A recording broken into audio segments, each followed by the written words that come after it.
name is McKenna Martin, and today we are going to discuss 5 facts about occupational therapy that will help you better understand what OTs do. Fact number 1. Occupational therapists are here to help people of all ages, including infants, children, adolescents, adults, and the elderly. Fact number 2. Occupational therapists treat each person as a whole. Treating others holistically means to look at the person in more ways than just their disability, which makes this profession different from many others. Let's take a holistic view on John, for example. John is now an adult and has been struggling with seizures throughout his life. However, now as an adult, he wants to be able to help out getting himself one place to the next instead of always depending on his parents. While some may think that John's seizures define him, John is made up of much more, including his roles as a son, employee, and a coach. John is also made up of his values, beliefs, and spirituality.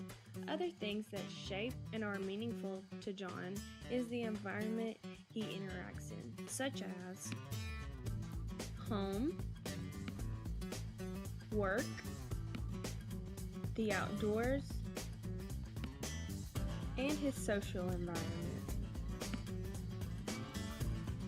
Lastly, John is shaped by the activities he spends most of his time doing, including running, cooking, and playing with his pets.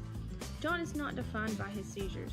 He is much more, and occupational therapists take all that John is made up of into consideration when making a treatment plan. Fact number 3. Occupational therapists can be found working in many different settings, including school systems, hospitals, clinics, skilled nursing facilities, the psychiatric unit of hospitals, home health, and rehabilitation centers. Fact number 4. Occupational therapists work with many different types of disabilities, disorders, injuries, and delays. Here are some of the common ones. However, there are many more.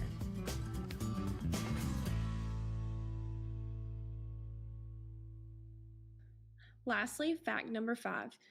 The main goal of occupational therapy is to increase one's independence, with great emphasis on increasing independence in activities of daily living and instrumental activities of daily living. Both the client and the therapist work together in determining attainable goals.